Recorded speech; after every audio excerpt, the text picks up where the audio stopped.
Hey ladies and gentlemen, welcome back. This is HD Starcraft and I'm here for, once again, another match between WhiteRa and the Little One. It is time to revisit one of the most prolific matchup histories we've ever seen. WhiteRa and TLO probably combined their views on YouTube. Out of all the YouTube casts that have ever been done by all the commentators, probably exceeds 5 or 10 million, more, probably more.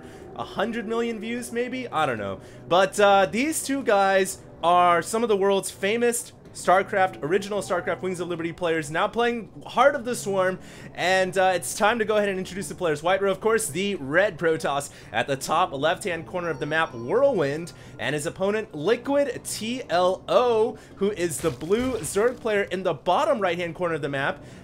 These were all matches that were just played recently. These were played literally yesterday, so the match is very fresh. And as you guys all know, the players right now are practicing and getting ready for DreamHack Summer. So a lot of players now are starting to experiment, getting back into the hardcore grind to be able to, you know, ascend the ladder and be able to have a good chance at taking out DreamHack Summer, taking home first place. So this is going to be very exciting. WhiteRa versus TLO. This is just one matchup, no series. And that means hopefully that we are going to see a good match here, as you know, there isn't going to be time for a comeback. There isn't going to be time. If you fail here, you don't get another chance. You must defeat your opponent here and now in this exhibition, because we all know exhibition matters if you're practicing, at least, especially for your ego. So the Little One here going for a hatchery at the front door. WhiteRa bringing the probe in. He will see the hatch, and looks like he is not going to check into the main. He's actually going to go around the backside here. And you can see that there's a pylon coming up. The Little One is bringing his Overlord over. And look at this at the front door. WhiteRa is going for a forge. He's going for a forge. He's going to try to pylon block this in. Pylon block successful. Old school build here. We saw Huck do this quite a bit, and to a great degree of success as well. And it's a strategy that Protoss can still employ nowadays if they want to be dirty. And it looks like, yes, we have the dirtiness coming out from WhiteRa. And, you know, this is one of those things that is so hard to stop. I'm actually surprised that WhiteRa canceled his two pylons right here in favor of another cannon. I would have thought he wanted to make sure this is blocked off, but, you know, with two cannons there, it's pretty unlikely the Little One's going to be able to do much about this. So he has gone ahead and expanded to another location, probably going to end up canceling this, and there we go. So the cancellation has been done. No reason, and you can see both players actually canceling their buildings there, because WhiteRa knew that the Little One knew he was going to cancel his hatchery, so why not cancel his photon cannon as well? And so now we have a weird setup where the Little One has double expanded away from the natural. He's got his money back for that hatchery.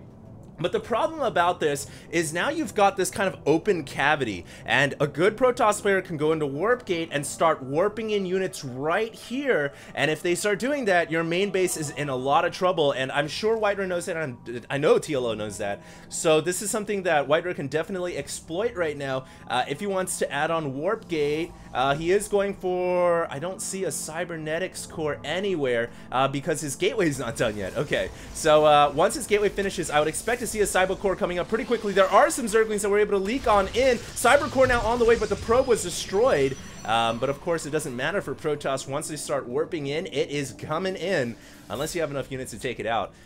So the Little One will get into the main base here with a couple of Zerglings. This is going to be very handy for him. He'll need to do something to keep WhiteRa occupied, and on top of this, he can keep a scout inside of WhiteRa's base to see when that Warp Gate technology is coming, if indeed that is what WhiteRa is going for. So I love what the Little One has done here, and his two hatcheries right now pretty much safe and sound, as he's keeping WhiteRa occupied with these three Zerglings running around. And oh, look at this blockade from WhiteRa with the pylon, but it was not a perfect block. There was just a slight leak right there. You would have thought that was going to be good enough, but no, it wasn't. And those Zerglings are going to be allowed to continue running around inside the base, and they are going to get another kill. Although one Zergling goes down, it looks like we've gotten 2 probe kills already for the Little One, and the Mothership Core has come out. That is not a unit I was expecting to see.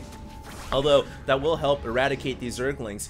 You know, I wasn't expecting to see a Mothership Core from WhiteRa. I thought he was going to go for heavy Warp Gate, add on 3 more gateways, and then punch it in for the victory. But you know, it looks like he's adapted here. He said, nah, I'm just gonna go ahead and play a standard game. I don't see additional gateways coming up, so I don't think he's gonna exploit the fact that there is, in fact, you know, a pylon here. And I'm pretty sure the little one here very soon is going to try to take out that cannon and the pylon. He'll need to throw 2 queens and a handful of zerglings at it to ensure its death. And in the meantime, actually, we do have an attack coming here from WhiteRa. And whoa, hold your horses. Gateways on the way. 1, 2, 3, 4, 5, 6. So I rescind my former statement. I guess WhiteRa is going to go for the attack after all. The warp gate is actually, this is good timing because the warp gate is going to finish up exactly the same time those gateways finish up, or about pretty close to it. So yeah, the little one is in a lot of trouble here, ladies and gentlemen. Will he be able to hold this off? He is adding on a lot of zerglings right now. Baneling Nest on the way as well. He'll need all the zerglings and banelings he can get his hands on in order to hold off this type of an attack. Don't forget there are proxy pylons on the map coming up as well. More reinforcements arriving. It looks like this initial attack party is actually going to be killed off by drones and queens. 2 drones only have gone down. 3 drones maybe, if that mothership core can finish it off. No, it could not. And so the little one here doing a pretty good job defending. He'll need to worry about that proxy pylon though. More zerglings coming in. 18 zerglings on the way from the production tab. Zergling speed kicks in. Metabolic boost is here. And that is a huge upgrade for the little one. WhiteRa might just decide not to commit to this attack, but no, it's too late. You know, he went for 6 gateways, so really is no other way around this. He has to commit to this attack, but he's dealing with speed upgraded zerglings now, so he'll have to hide out next to this, these mineral lines and hold his line. But then again, banelings are on the way. The little one knew what was coming, and he went for a Baneling Nest. I mean, how smart is that? You don't see Zerg go for Baneling Nest too often against Protoss, but when you're sure you're up against gateway units, it's a great strategy, and these Zealots are totally screwed. They are going to get surrounded and bombarded, and those Zealots, oh, taking so much damage, but the sentries have arrived, and sentry support is going to be quite handy here. Will they be able to get back behind the mineral line in time? Force field needs to go down right now. No, it looks like WhiteRa deciding not to use force field, not wanting to waste his energy. More reinforcements are actually warping in at this pylon over here, but there's a creep tumor there to reveal the impending attack, so the little one should be able to deal with this. Meanwhile, the sentries and zealots coming out here from the pylon at the natural, but they just don't have reinforcements. I would have thought WhiteRa would have warped in his zealots next to his sentries at the natural expansion. That I was thinking that's what he was going to do, but instead he warped him out there trying to go for a sneaky attack.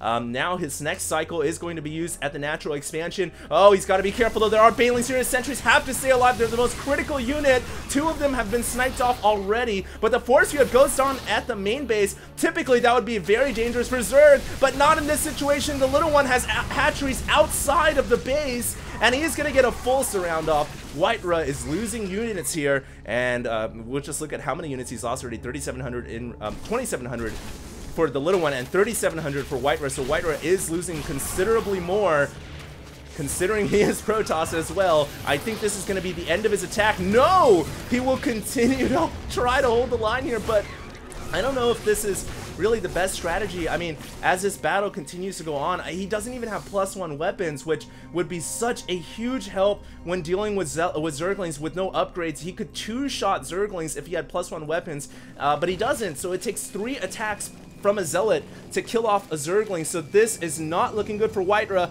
but WhiteRa going with the signature WhiteRa style, double Stargate time. But the question is, will he be able to afford it? He's committed so much to this attack already. The one thing he's getting out of this, I suppose, is he's keeping the little one occupied, but I really don't know if this is paying off for him. He's going to lose more sentries, and wow, this is getting pretty brutal for him. A spine crawler has come in, so there is now, it's going to be the war of the defense buildings, although it looks like these zealots are focusing this spine crawler down, so they are going to be able to take it out. But I do think as this battle continues to go on, the little one is slowly getting an advantage. Don't forget, he just about now is going to finish +1 melee, and Carapace is not too far behind. He's also got Hydra range on the way, so presumably going to see Hydralisk pretty soon here. And oh, those Banelings, very nice detonation. And I don't know if WhiteRa is just being a little too greedy here. He really wants to end the game. And it's almost like, you know, he's committed himself into this build. There isn't really any other alternative, but he has added on 2 Stargates, so it's like maybe he's trying to buy time now to get those Stargate units out. But this is going to be a tall order for Alexei to accomplish. Will he be able to do it? he's warping in more units at this pylon. This is like the needle, the thorn in the little one's side, and he's just got to take this out. Hydra Rage is going to help immensely, I've got to tell you guys right now. Much more than Hydra Speed when you're defending. And yeah, now that Hydras are out, I don't know what the little one, what WhiteRa can do, because his kind of crutch was hoping to go into Stargate and surprise the little one, but now that he sees Hydras on the field, it's very, very tough. All of his air units are gonna succumb to Hydra firepower, and it's like he's kind of pigeonholed into going robotics to try to get Colossus out, but he's only got 2 bases, so he's double roboing to try to double the production of the Colossus, but he needs a 3rd base. That is really his only option right now, is to go for a 3rd. I don't think he can try to end the game with just pure out aggression anymore. He's just got to try to go for a 3rd base and hope to catch up. That's going to be very hard to do against the little one, though. A couple of Zerglings now coming up to the right-hand side, checking for that 3rd base. They will see it coming down right now. The little one knows. I mean, he's got to know that WhiteRa's been on 2 bases this entire time, so he's feeling pretty comfortable with the bases that he's at. He could actually add on another hatchery right now if he wanted to. Definitely nothing I can say against that. But you know, he could also just try to ramrod his way into this Nexus and take it down as well. And it looks like he might be gearing up for just that. He's bringing in a lot of his troops here. Hydras, Zerglings. The production tab is almost halfway across the screen. And don't forget, his upgrades are far superior to WhiteRa. WhiteRa's only upgrade this game is Warp Gate. That doesn't even count as an upgrade. That's like essential for Protoss. And here we go. The little one coming in. Photon cannons do warp in just in the nick of time, though. And some Zealots coming out. Man, that is clutch by WhiteRa. It looks like he will be able to hold on to this Nexus. I mean, just barely. That was literally Photon cannons warped in right then, and then Zealots came in right then as well. So nice by WhiteRa to make a hold here. I mean, he has to. If he loses this Nexus, I think it's GG. So everything kind of rides on the Bastion right here, the keep at the 12 o'clock. Oh, but the Corruptors and the Hydras coming in. Well, the Void Ray's powering up, but they really can't do all that much against this much anti-air. And now that the Void Rays have gone down, Mothership Core overcharging the Nexus, but contamination on the Nexus. It doesn't actually prevent the Photon overcharge, but it does prevent the Nexus from making probes, which I guess kind of helps. But yeah, it looks like maybe no, that Nexus is going to go down. Hydras are just too strong, and I think the little one here is just going to forcibly take a victory against WhiteRa. It's 164 supply to 75. So quite the disparity right now, but WhiteRa hasn't given up yet, but he probably will have to type out GG now that the Hydras are at his front door. I do love watching these two play, though. Time and time again, they have so much history with each other. They'll fight to the bitter, bitter end, and it's as much of an ego thing as it is they're friends and they just want to, you know, test each other's abilities. But here it is. That's GG from WhiteRa. The little one was victorious, and that was an incredible match. I was really entertained by that. Hope you guys enjoyed, and yeah, I have more casts coming out for you guys. As I said, I'll be casting quite a few games over the next week because I'll be going out for vacation, so I won't be around after this week for a week. So anyways, stay tuned, guys. I have more casts coming out for you guys. This is HD, signing out.